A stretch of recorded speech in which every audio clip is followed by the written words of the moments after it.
Welcome everybody. Today is another episode of Digital Tech Talks, where we are meeting experts from the fitness industry discussing how technologies is affecting the business. My name is Darek Kocienski. I'm Chief Growth Officer at Neoteric. At Neoteric, we help other companies innovate with software and AI in the space of fitness. And today, my guest is Mikael Mattsson from SVEXA, and we're going to be talking about exercise intelligence. So, warm welcome to Mikael. Maybe you want to say a few words about yourself. Well, thank you. I'm super excited to be here and to talk about this topic. I'm originally an exercise physiologist, a PhD in exercise physiology from Karolinska Institute in Sweden. The last 8 years or so I've spent based in California at and around Stanford University. And we started SVEXA 3 years ago to solve the problem with data tsunami and actually getting insights from the data that athletes and basically everyone in the fitness industry and health interests are having because it's too much.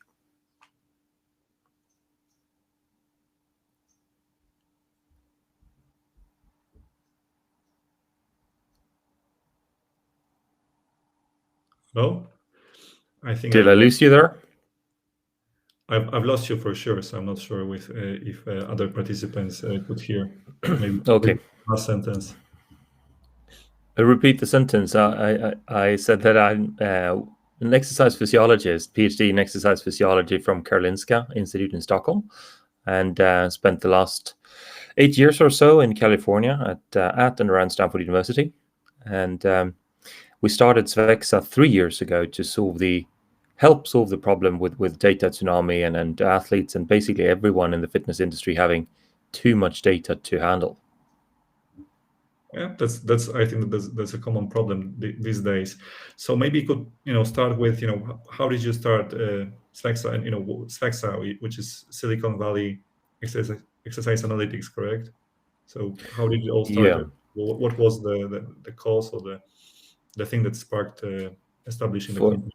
Yeah, for this group, I think it's a good segue to say that we were contacted as researchers before we had the company, and the research group at Stanford, led by you and Ashley, one of the co-founders, is a combination group, intersection group between cardiovascular medicine, genetics, and biomedical data sciences.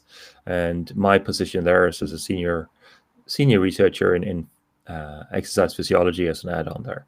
So other researchers around the world reached out to us because, let's say that their local sports team had reached out to them at their university, and then the local researchers realized that they couldn't solve all the problems in the kind of integrated situation.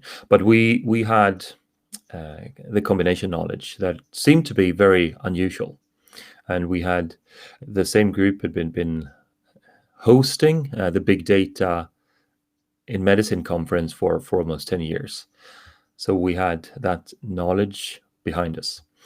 So when we started with soccer team, football teams in England and Italy. They reached out to us and asked if we could do anything with their data. And that was before we started the company. And we realized that both the infrastructure is a problem, but also not just displaying the data, but getting some insights from it was the reason why we felt that SVEXA was needed.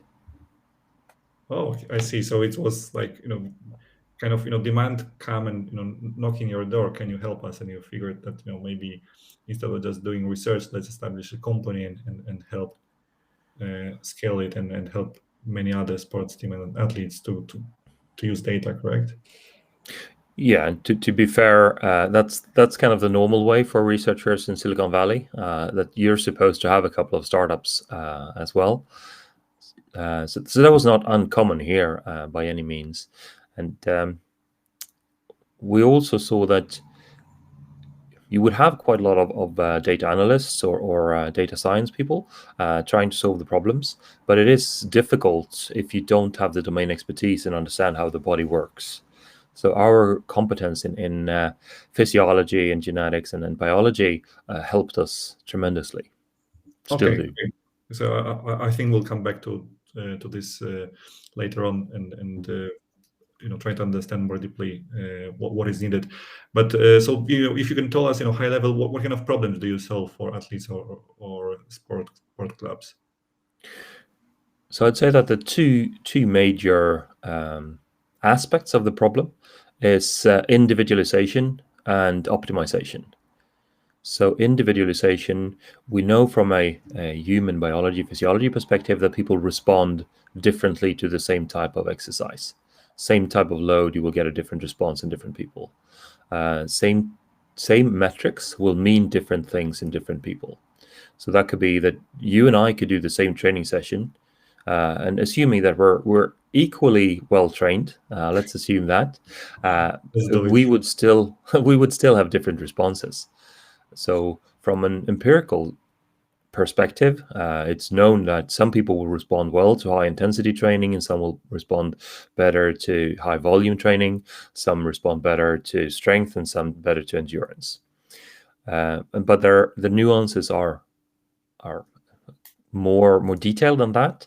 So, for example, you might respond well to certain types of training during different parts of the year or in your training planning cycle. So that, and the knowledge from textbooks and traditional training would be that you go by group averages, meaning that your individual profiling is not included there. Yeah. So So with the data that we have, we can give you individual insights based on how you responded to the training previously and in the future. I see. So you use my personal history, but also the history of other maybe similar athletes. That's part of the idea, yeah. But the more data we have about you, the better. So in the AI world, it would be called small data rather than big data, because it doesn't help your algorithms to have 10,000 other people that are not you.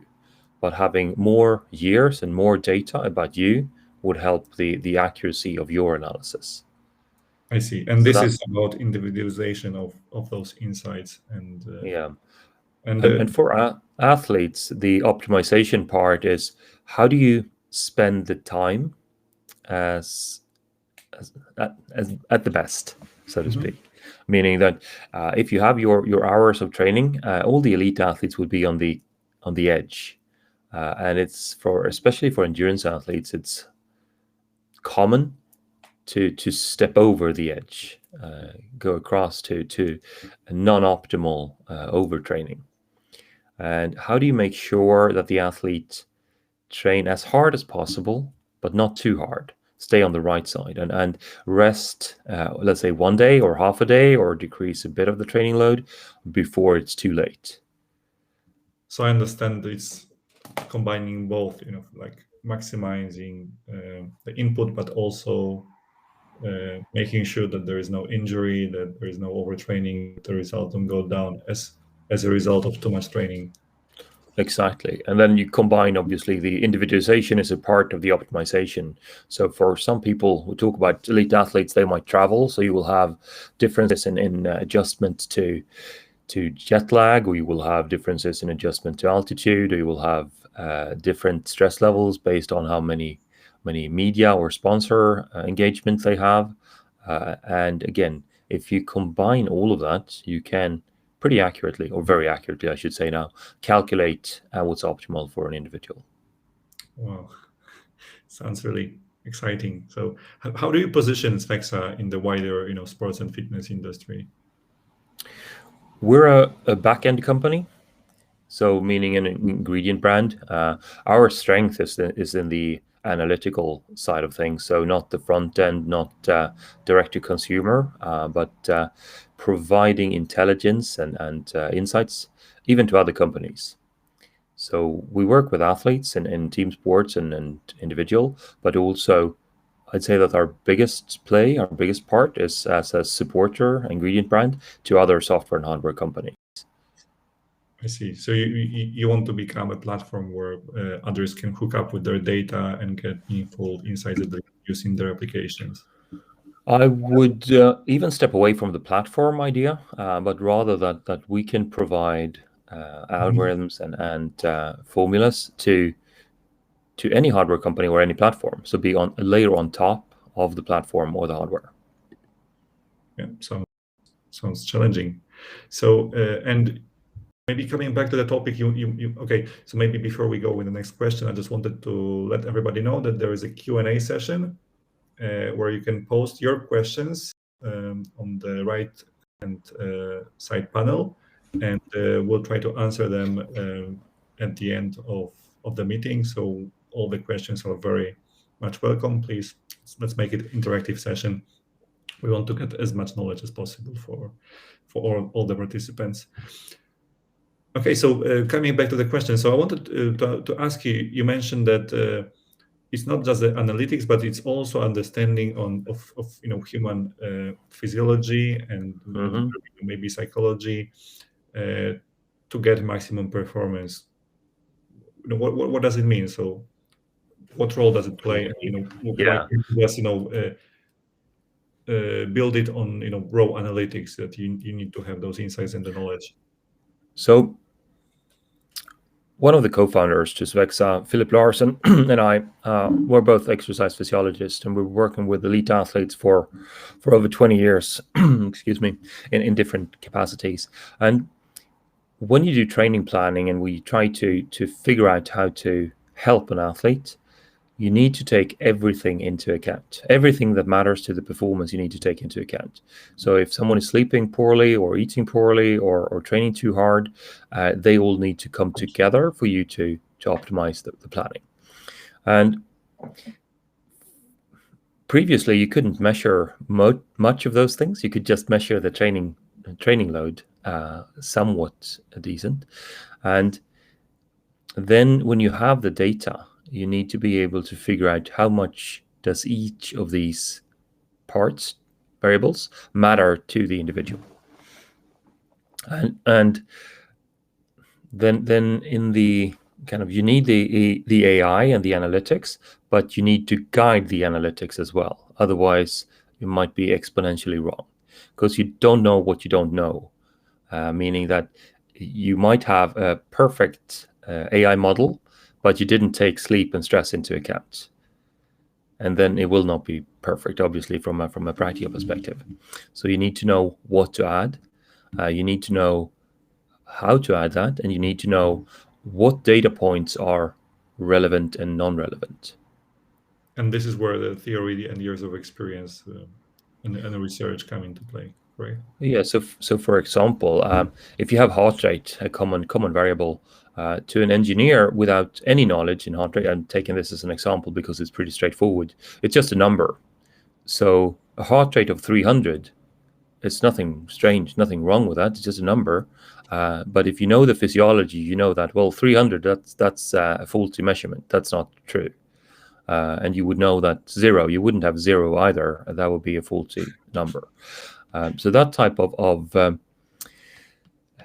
cleaning, noise reduction in the signal is super important. And for that, you need the combination of the data analysis and the domain expertise. Okay, I get the point.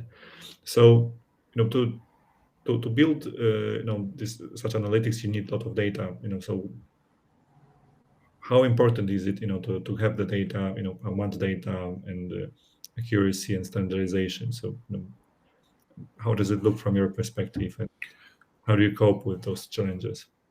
Yeah. So traditionally, in exercise physiology and fitness, you would like to have all the tests to be as standardized as possible. You would have everything at highest level of accuracy. Whereas the problem there is that if you do a lab test for athletes, for example, you might do it 2-3 times a year at the max.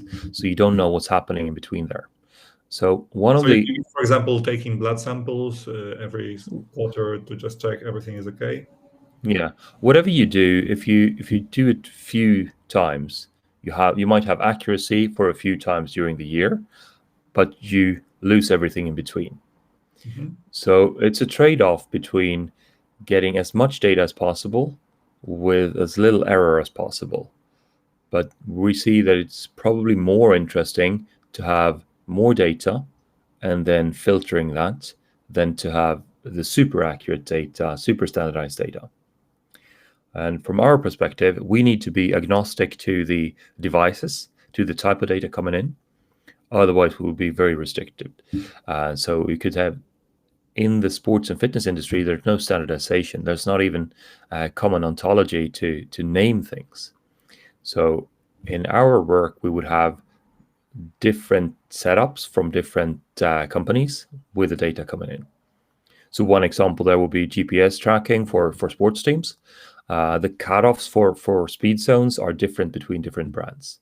So what one company will call high intensity or sprint running will be slightly different from another one that got the cutoffs at a different level. Okay, so there's this plethora of different data sources and Yeah. data formats. Can you? So we spend a lot of time harmonizing the data. So what does it mean? If you have a sleep, I'm throwing out different examples here, but if you have a sleep measurement from a Whoop or an Aura or an Apple or a Garmin watch, those will be slightly different, even if it's the same person, the same night. So how do we harmonize that? So from our perspective, more data is better if it is accurate enough. So let's say that if you do a reading with an Apple Watch and an Aura Ring, the Aura Ring will always tell you that you have 30 minutes less sleep during that night. And then if you don't have the Aura Ring and just the Apple Watch, then you will need to harmonize that half an hour lower. Yeah. Otherwise, you may be giving wrong recommendations to people. Yeah. And for most people, you don't want to be stuck with a device. So you want the data long term for a person, and you want to be able to change to a new situation and don't lose all your data, which is the case now. You would lose most of your information. We saw this in the very first pilot we did with one of the Premier League clubs in England, that they had all the data during the club training, and then almost every single one went on national team duty and played games with the national team. So they had 3 weeks of perfect data at home, then 10 days of no data, and then 3 weeks of perfect data, and then 10 days of no data. And you couldn't know automatically what the load was, because you could have players that did 2.5 games in that period of time, and you could have players that were benched all the time. So you had to manually enter that information. But it's tricky, and it would be so much easier for the clubs and for the coaches to have the data flowing automatically. Okay, but is it possible, realistically, that I mean, for example, when you start working with a club, can you provide them let's standardize, let's use those devices and collect data in this way, and it's gonna stay you know, for longer period of time, or do you rather need to adjust to whatever they're using? Yeah, so we need to adjust to whatever they're using. And the benefit there is that most, again, for example, it could take an endurance athlete or a team sport athlete, they might have 3 years of historical data from their GPS tracking. So including that and continuing is always better than trying something new from scratch. Obviously, usually the way we work with teams is that first we take all the things they have since before and do a retrospective analysis and come up with insights from that. And the second step is to suggest what they should add in terms of the variables. But there it's more, almost always, that the suggestion is to add more types of variables. So if you don't measure sleep, make sure to measure sleep. If you don't measure nutrition in any shape or form, add that. If you don't measure subjective ratings, do that. Mm-hmm. And what can be the results? Maybe you have some case study you can bring from the past projects. How implementing those analytics exercise intelligence can benefit athlete or a sports team. Yeah. So injury risk assessment is the first one, I would say, because it's the simplest. Injury is a binary situation, either you're injured or not, so it's very well suited for simple analysis. Mm-hmm. And then you could create the profiles for each player, and with a risk assessment, flag players when they are about to be injured. So you should rest them before an injury occurs. And for players that have been injured a couple of times before and you have enough historical data, the accuracy there will be at least more than half of the situations. We usually have around 3/4 of the injuries can be flagged before they happen. But from our perspective, that is not really interesting. It's a kind of a side effect because What do you mean it's not expensive? Because it's simple, or is it because you no, see just things? yeah. The easiest way to avoid an injury is to not expose to the load, meaning that you can flag almost every single injury, but then the player would have to rest many days, and then they wouldn't train and they wouldn't be able to perform. So the interesting thing is optimizing again. So every single day that you flag someone, they need to get a net plus, meaning the risk for an injury in this case is so high that if you train today, you will likely lose more than 2 days. And again, the optimization and how you train is the interesting part.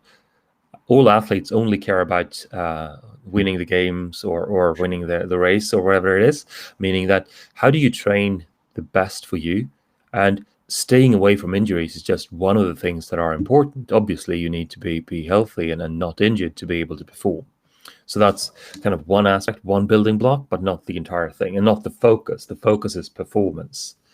Yeah, so you need to find this balance. So between a couch and over where you don't get the medal, and also and on the other Exactly, exactly. you win the Olympics. Yeah.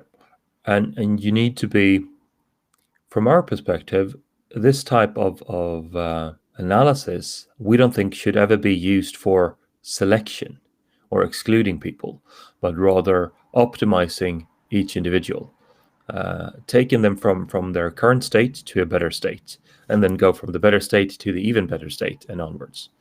Mhm. Um, But is it rather your belief, or is it something that you think that it will not be suitable? it is it's a pretty important distinction. So if you have this type of analysis and you create the profiles, for especially for youth players, you could say that you could either create a selection criteria or a current status situation, and from the current status you can take your profile and improve development rather than selection. So we always go for the development side of things, with the well, that's firm physiological evidence that you will get best effect from training at your level. So if you train too easy, you will not get the best benefits, and if you train too hard, you Mhm. will not get the benefits. You will be at high risk of injuries, and you will have high risk of overtraining. So finding the optimal, and with that, it shouldn't be used for game selection, who should play the game, but rather be proactive, so that if I have a game on Saturday, the analytics should tell the coach, be support system for the coach, decision aid for the coach, so that they can rest me half a day on Thursday and half a day on Friday, so that I'm um, in best possible shape for the game on Saturday, and be proactive rather than uh, as a selection tool. Yeah, I like what you said about finding the balance, and I understand where you're at with rather developing the skills. So what is the we discussed the understanding the physiology of human being to improve analytics, but what does artificial intelligence have to play in those analytics? So how much do you think that you can build analytics with a human being human analytic, and to what extent AI needs to step in and further train the models that are better than human beings at predicting things and recommending things. So first of all, AI is just one of the tools that you would use, and it's a kind of a broader group. So you need to take the different AI tools in different situations. That's step one. The second one is, in most situations, AI wouldn't be as good as the best coaches, because the AI can only be as good as the data you feed it. So then we'll come back to what we talked about before about the domain expertise, that you need to know what you don't measure. So let's say I'm not measuring, I don't have any data for stress, mental load, for example. And then the AI can never take that into account because I haven't measured it. And then you will get an analysis and a suggestion based on faulty inputs. And a professional coach, an experienced coach, will be able to sense those nuances and have a close conversation with the athletes every day, is usually what happens. And they can then be much more fine-tuned. What the kind of first step of AI can do and help is with a decision support for the coach. So let's say that you're the only coach or one of the few coaches for a team of 30 people. It's tricky for you to talk to every single one every day. But if you have the AI to sort and help you find the baseline and say when someone is going the wrong direction or good direction, you could focus your intention as a coach on the ones that need it the most, and then figure out what is wrong. Yeah, that makes sense. So you're saying that the human coach is still important, and analytics is a tool to help. It's a tool to help, but it also depends on the level, how high accuracy you need. So what we see now in our kind of top analysis, if we know everything about, for example, a swimmer, world-class elite swimmer, we know all the training, we've created their profiles, we are then able to predict the race performance within parts of percent. So the average error for race predictions in world-class swimmers is 0.3% for us.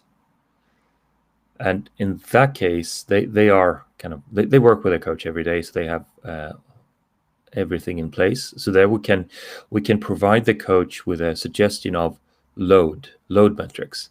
You should be aiming for this load or this load, and then the coach can fine tune that and say you should do that load in this way. Whereas if we have recreational athletes, you don't have as much information about them, so the accuracy cannot be as high. But let's say that in our studies, there are case studies there for recreational runners, with limited data, we could predict the race times with a couple percent error, 3% error, 3.8% error.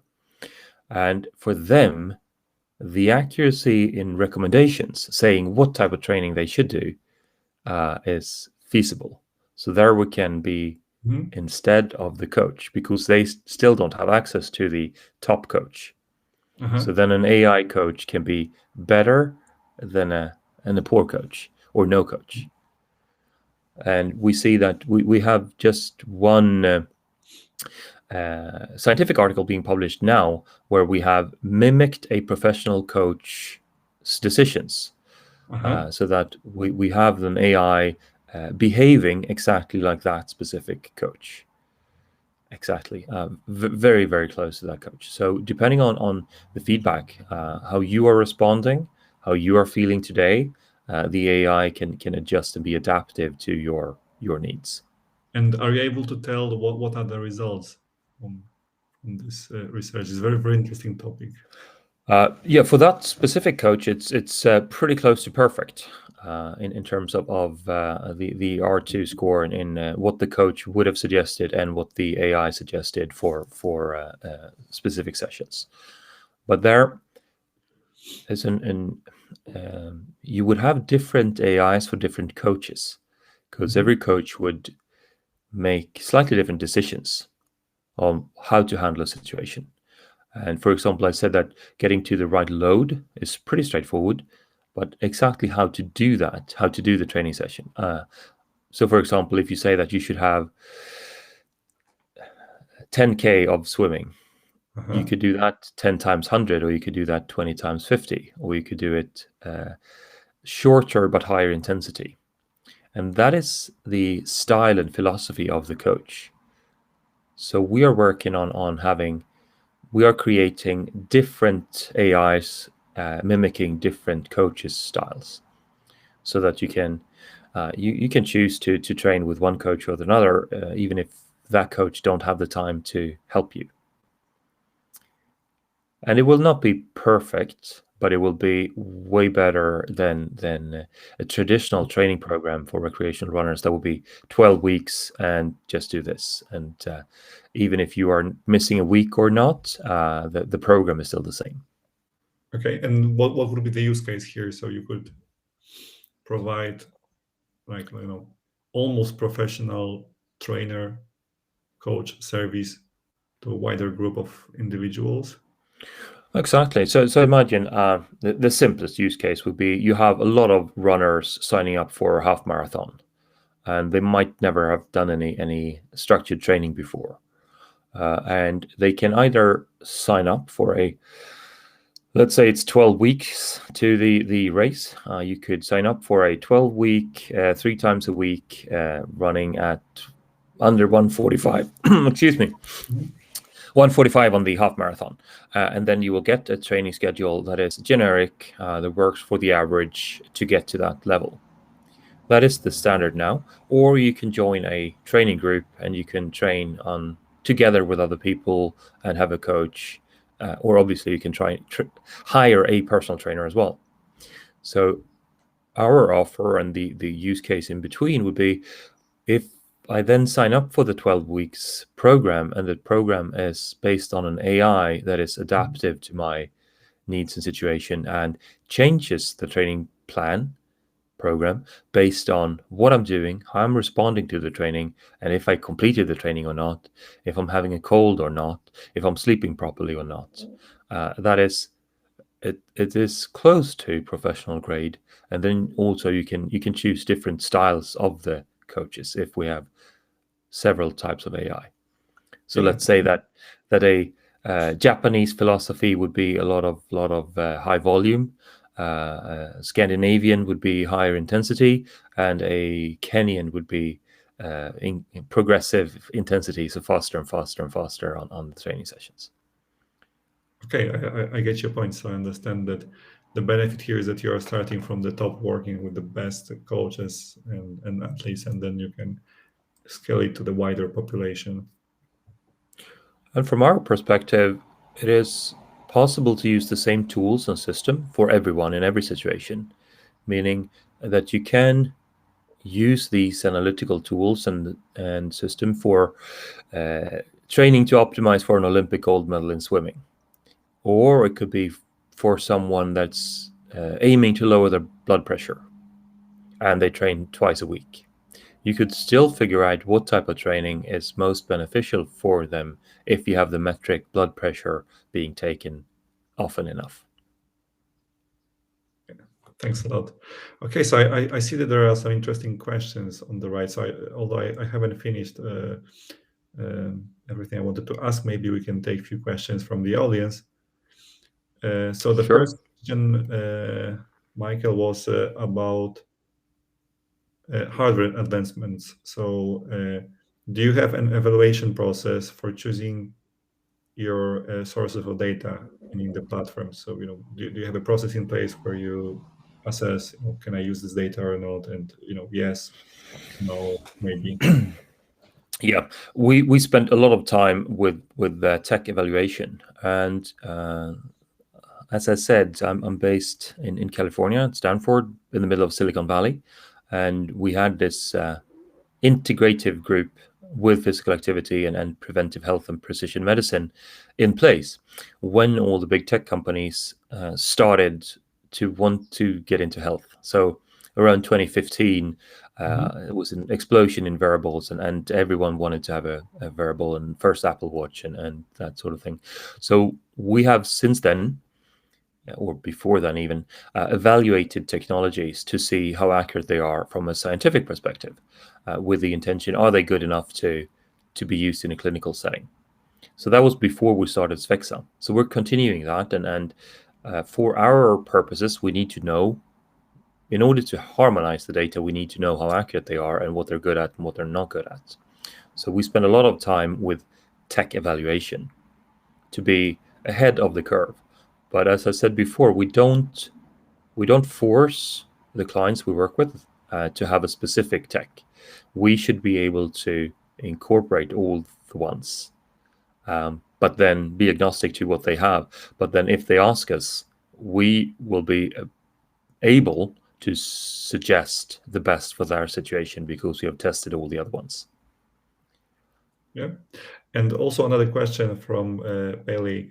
What tools can be used to collect data? So I think that Bailey is asking for exact, examples like heart Mm-hmm. monitors, Fitbits, and Yeah. what else? So So I you think would that have Thomas is interested in type of devices. exactly. So you would have different devices for different types of data to begin with. You would have different devices in three completely different buckets, really. You would have data that is objective, meaning how many kilos did you lift, how many meters did you run, what speeds did you have, um, or how many hours did you sleep. And then you would have data that is relative. So heart rate is just a number, but the importance there is in relation to your own max, in Mhm. relation to what you usually have in that situation. And then you have data that is subjective, your opinion, experience of that situation. And the tools will then differ. So if you talk about heart rate, then you would have an entire set of heart rate monitors that are basically equally good from our perspective. It doesn't matter if you take the best one with 0.5% more higher accuracy compared to not having the other data streams. Meaning, it doesn't matter if the error of your heart rate monitor is zero point 0.3 or 0.8% if you're not measuring sleep. So some of them are more mature, heart rate monitors being one of the more mature ones. GPS tracking also pretty stable and mature, got their problems, but it's there. You would have accelerometry as well, where you can use the data in the raw data is pretty accurate. And then you would have the type of data that is flavor of the month type thing. You would have sleep metrics from Whoop and Aura and Apple. You would have continuous glucose measurements. That's something we worked with for 4 years or so. That's starting to come through now. And then I know that this might not be the answer they're looking for, but it's so many different products in different areas that it is a lot of work to keep track of what's working and what's not.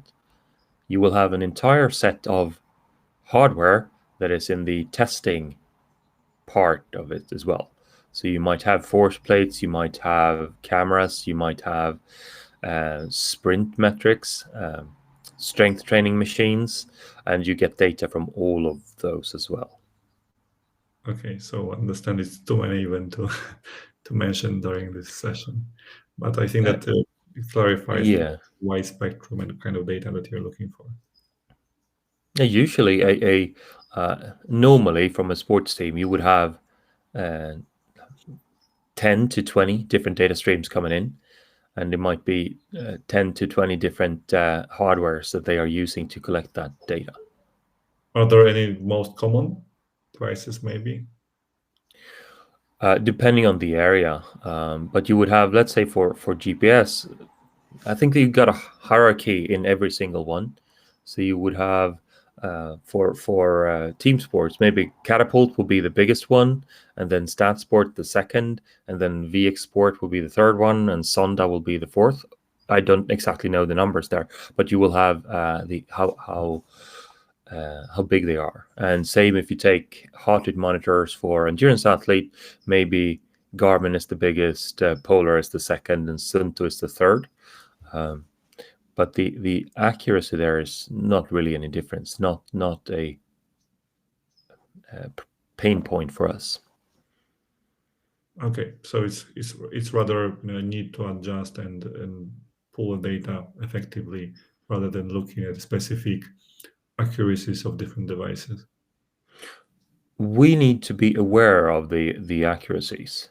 So, for example, if I said that, well, heart rate on a chest band will be within 1% error rate, and then chest or heart rate from a wristwatch will be within 5%.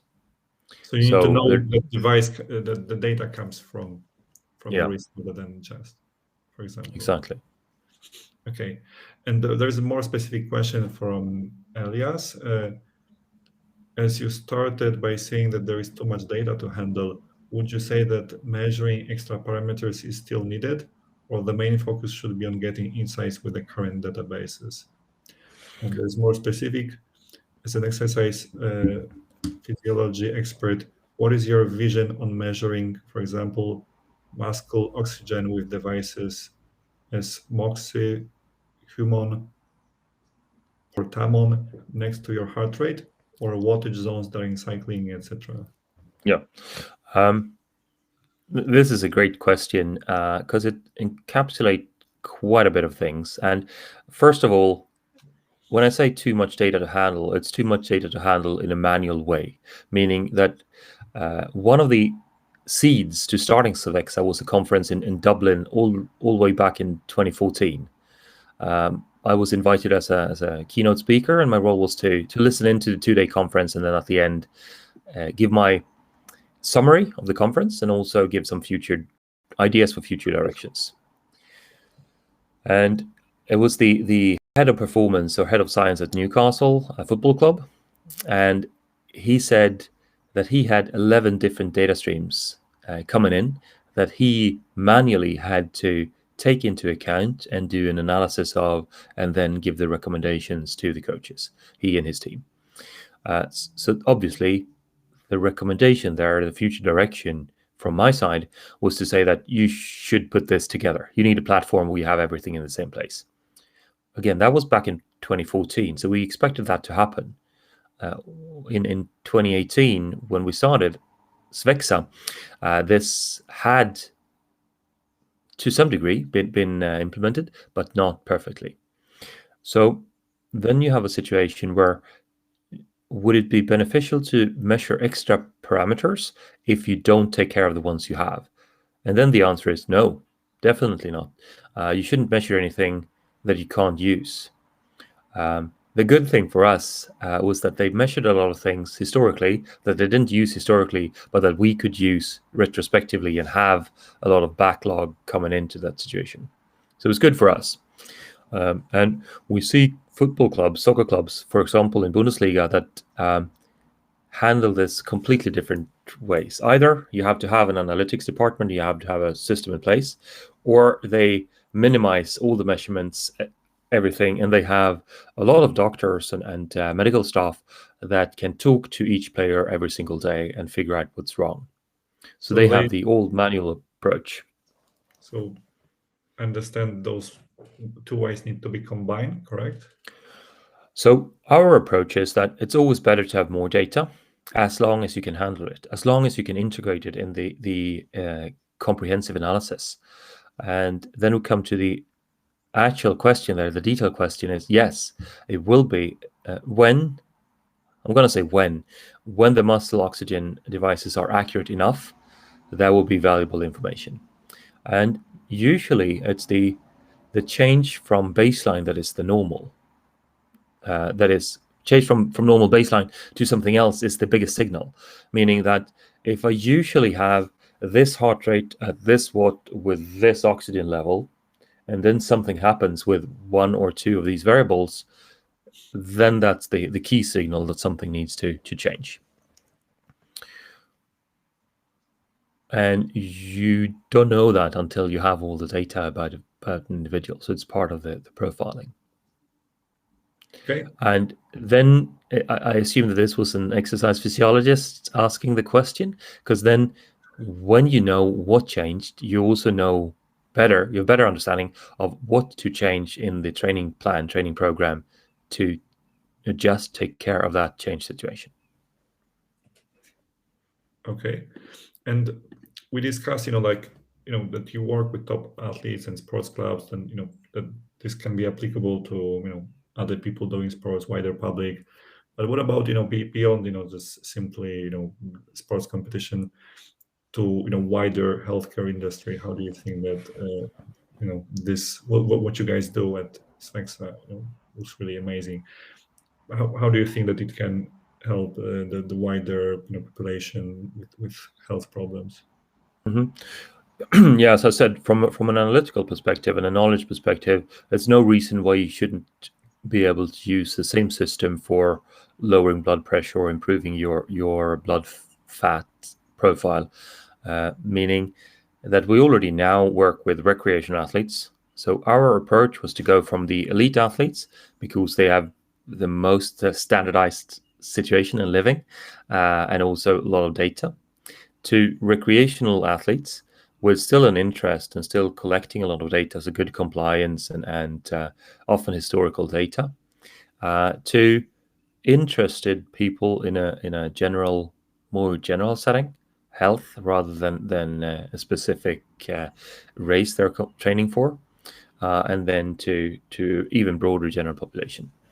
And we see an interest now. We're just starting projects in private medical, concierge medical, where we go from the recreational to the people that are interested in improving their health, improving their longevity, but they're on the quantified self movement, so they have a lot of data about themselves. And we also see a lot of interest from the corporate health and insurance businesses. So for corporate health, for example, if you can just nuance the recommendations a little bit from the World Health Organization's 150 or 300 minutes a week of physical activity, if you can tweak that to something that's better personalized, it will be hugely beneficial for public health. Yeah, I like what you said about this trend of people that want to measure themselves and they want to improve their lives and their health. And yeah, I see where it could be applicable. And Bailey is asking if you see space for your technology to be implemented in gyms. We talked about endurance and heart rate because it's an easy example. We do the exact same type of work with strength training, and we already now work with at-home strength training equipments that they grew very rapidly during the pandemic, and people wanted smart gyms in their homes. And from our perspective, we can be an intelligence. We can help those companies improve and be smarter in terms of choosing weights and planning and seeing when someone should stop or go harder. So you do see space. Good. Oh, definitely, and more importantly, the integration is there interesting because most people, especially if we talk about health, they they do both. They do a lot of different things. So they will do physical activity, just taking the stairs at work or walking at the lunch break, and they do endurance training with their heart rate monitors on, and they do strength training in the gym. And for best case scenario, you need to combine all those for a better understanding of what will be optimal for that person to do today and tomorrow. So what's the biggest challenge, rolling out analytics and exercise intelligence across the sports and fitness industries? What is the biggest hurdle, that if you could just remove it from out of the equation, everything would be much smoother. Yeah, there are big hurdles in several areas. One is we talked about the lack of standardization and ontology. So if everyone measured the same way, that would be easier. It is one huge hurdle that is nutrition. it's still no easy way to measure energy intake.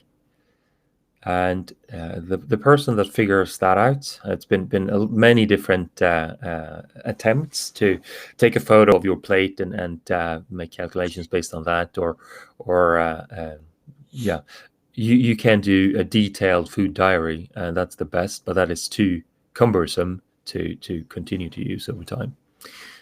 So you don't have that entire data set really that would inform the decisions in a good way.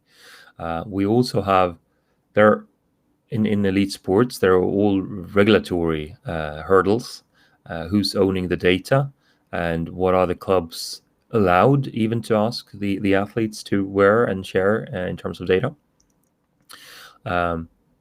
It's a huge problem with data transfer. So how do I bring my data? Let's say I use one heart rate hardware monitor and then change to another one. How do I get all my historical data to that one? Or for the athletes, how do I get all my data from my club to the national team and back? When I move from one club to another, how do I bring it? Yeah, I think a lot of people face this challenge when Endomondo has ended providing support for recreational athletes, and we had to migrate to other platforms. Exactly. So that's just a few of all the hurdles to be conquered over the next couple of years. Yeah, I remember I used to be involved in a project where we built an application just basically helping others put a diary of what they eat, how much calories, what they digest, what they cook, what they put into their pots. And I remember that was like a big challenge of the effort needed to put this information into digital form that at the end you can get meaningful results. It was for people affected by diabetes, so in that case it's super important. So there's definitely motivation, but this motivation will help other jump over this hurdle rather than remove the hurdle altogether.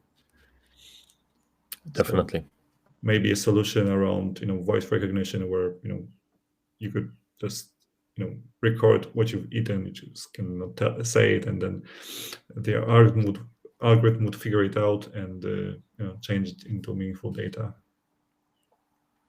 Yeah, there are specific problems in that scenario as well, and because it's similar to taking a photo of your plate.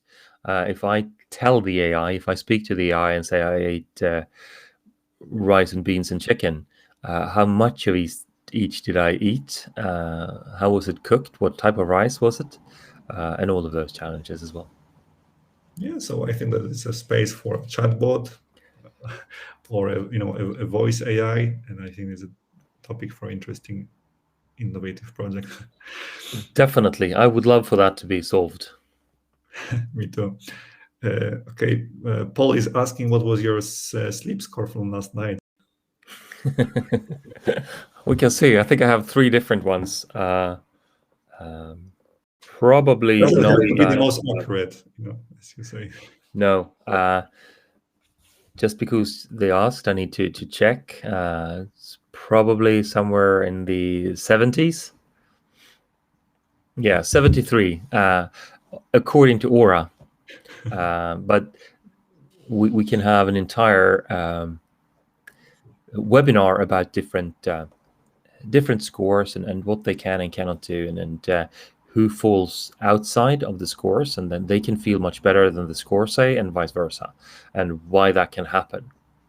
But not today. Let's postpone that for another one. Yeah, I sense that you are one of those members of this movement of self-measuring. Well, that's I wouldn't do it unless it was part of my work.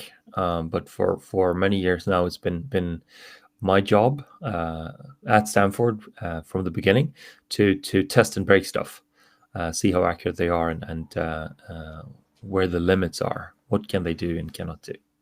Of course. Thank you very much. So I'm looking at the question board, and I don't see any other questions popping up. Maybe just let's leave it like one last question if anybody from the audience wants to ask. I think that there is somebody who is typing. Okay. So Jens, thank you very much for the question. Is there a certain AI software that is more suitable to working with sports data, readily available libraries to help with interpreting the data? So can you go off the shelf of Yeah, everything and start using quickly, or it's rather custom built? I would say that you can use the tools and libraries that are available. That is not necessarily the problem. The problem is to know what to do with it and how to guide it. So I wouldn't say that there necessarily is a one that is better than the others. It's depending on the situation, and I would suggest that you need a probably a suite of different tools if you're going to work with many different sports. Okay, I think that it clarifies. Well, not really, because it didn't help at all. But I wouldn't say it's one specific being the one that rules them all. No, but I think what helps is that you clarified that from your perspective, existing libraries can be used, and it's more understanding of how to implement them. Yeah. Yeah, I don't think that the. I would say that this is important maybe because I don't think that you need to invent any AI. It doesn't have to be cutting edge AI to be relevant in sport and fitness and health industry. It needs to be put to use. Needs to be getting the insights out of the data. So you have a lot of data, you have a lot of tools, but you have a gap in between the industry and the data scientists in what can be done and how it can be done. And this is not just for fitness and health industry. It's also for basically every single federation or club that we worked with. They don't even know what they can ask of the data. So that gap, it's a lot of work for a person with a combined knowledge in the intersection of the data and science and practical sports. So we see that intersection is where SVEXA's core is. We have people that are skilled in data sciences, but are also endurance athletes. We have people that are scientists, but are also practically working with elite athletes to understand that the science is usually a narrow piece that fits into a larger puzzle, and that is the performance. And And sounds like it's a not. lot of work for you guys. I think we're in a good position, and I think that position will be needed for many more people. It's probably a very good place to find work in the future. Okay, Michael, thank you very much for the interview. It was very interesting to hear, the story of your company and your take on analytics. So I really appreciate your time here and your insights that we share with the audience, with the community that we are building around digital in tech. So thanks a lot, and yeah, I hope that everybody has enjoyed. One last thing, so. Since this is the last session before Christmas and the end of this year, we are planning to continue with our digital talks in the fitness space next year. So if anybody from the participants wants to share their know-how and their expertise with the audience, just shout, and we'll be happy to consider having sessions with you next year. So Michael, thank you very much for all the insights. Thank you for having me on the webinar. This has been really great. Take care. Bye bye.